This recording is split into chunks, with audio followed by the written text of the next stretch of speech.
अब intraday trading की बात करते हैं। इंट्राडे ट्रेडिंग स्कैल्पिंग से थोड़ा स्लो लेकिन स्विंग से फास्ट होती है। इंट्राडे ट्रेडर दिन में 1 से 3 ट्रेड लेना चाहता है और मार्केट क्लोज होने से पहले पोजीशन स्क्वायर ऑफ करना चाहता है। इंट्राडे के लिए सबसे बेस्ट टाइम फ्रेम कॉम्बिनेशन है 1 घंटा 15 मिनट 5 मिनट। साथ ही डेली चार्ट भी देखें, डेली चार्ट ट्रेंड बताएगा। अगर डेली चार्ट बुलिश है तो इंट्राडे में सर्फ बाय सेटअप्स देखने हैं। अब 15 मिनट चार्ट स्ट्रक्चर दिखाएगा, कहां डिमांड है, कहां सप्लाई है, कहां ब्रेकआउट हुआ था और कहां फेक मूव आया।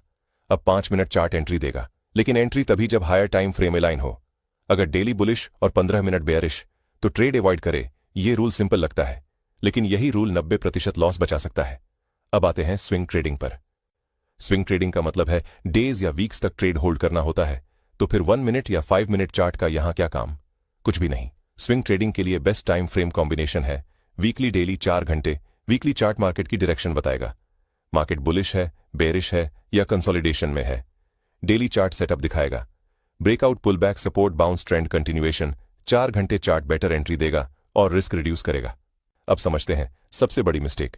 बिगिनर्स डेली चार्ट देखकर ट्रेड डिसाइड करते हैं, लेकिन एंट्री 5 मिनट पर ले लेते हैं। रिजल्ट, डेली ट्रेंड सही लेकिन एंट्री खराब, स्टॉप लॉस हिट और फिर प्राइस वही डायरेक्शन पकड़ लेता है। स्विंग ट्रेडिंग में एंट्री भी हायर टाइम फ्रेम से ही लेनी चाहिए, 4 घंटे या अधिकतम 1 घंटे। इससे स्टॉप लॉस वाइड होता है लेकिन प्रोबेबिलिटी हाई होती है। अब बात करते हैं टाइम फ्रेम स्विचिंग की प्रॉब्लम। बहुत सारे ट्रेडर बार बार टाइम फ्रेम चेंज करते रहते हैं।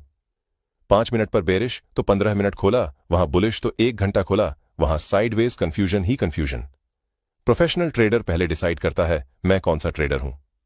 स्कैल्पर इंट्राडे स्विंग, उसके बाद फिक्स टाइम फ्रेम सेट करता है और उसी पर डिसिप्लिन मेंटेन करता है। अब समझिए, 1 मिनट चार्ट बहुत वोलेटाइल होता है। Fake breakout, false move, stop loss hunting. इसलिए बिगिनर्स को मार्केट ओपन के पहले 15 से 20 मिनट के ट्रेड नहीं लेना चाहिए। बेस्ट टाइम इंट्राडे ट्रेड के लिए मार्केट ओपन के 30 से 45 मिनट बाद, जब स्ट्रक्चर क्लियर हो जाए तब एंट्री ले। आपने कई बार देखा होगा, एक परफेक्ट ब्रेकआउट बनता है, आप बाय करते हैं और तुरंत प्राइस वापस आ जाता है। आप सोचते हैं सेटअप तो सही था, फिर लॉस क्यों हुआ? असल में सेटअप गलत नहीं था, टाइम फ्रेम गलत था। अब समझिए फेक सिग्नल क्या होता है। फेक सिग्नल तब बनता है जब lower time frame higher time frame के कॉन्टेक्स्ट के बिना देखा जाए। 1 मिनट की चार्ट पर हर छोटा मूव ब्रेकआउट जैसा दिखता है, लेकिन हायर टाइम फ्रेम पर वो सिर्फ नॉइज होता है। एग्जाम्पल समझिए, 15 मिनट की चार्ट पर प्राइस एक स्ट्रॉन्ग रेजिस्टेंस के नीचे है, कोई क्लियर ब्रेकआउट नहीं। लेकिन 1 मिनट की चार्ट पर एक बड़ी ग्रीन कैंडल बनती है और रेजिस्टेंस के ऊपर निकल जाती है। बिगिनर बाय करता है, लेकिन 15 मिनट की कैंडल क्लोज ही नहीं होती है रेजिस्टेंस के ऊपर। Result, fake breakout, stop loss hit. एक ट्रेडर कहता है ये सेटअप मेरे लिए काम नहीं करता, लेकिन दूसरा उसी सेटअप से प्रॉफिट कमा रहा है। क्यों? डिफरेंस स्ट्रैटेजी का नहीं, डिफरेंस टाइम फ्रेम का है। एक ब्रेकआउट स्ट्रैटेजी 1 मिनट पर फेल हो सकती है, लेकिन वही स्ट्रैटेजी 15 मिनट या 1 घंटे पर कंसिस्टेंटली वर्क कर सकती है, क्योंकि हायर टाइम फ्रेम में पार्टिसिपेशन बड़े प्लेयर्स की होती है, नॉइज कम होता है और मूव रिलायबल होता है।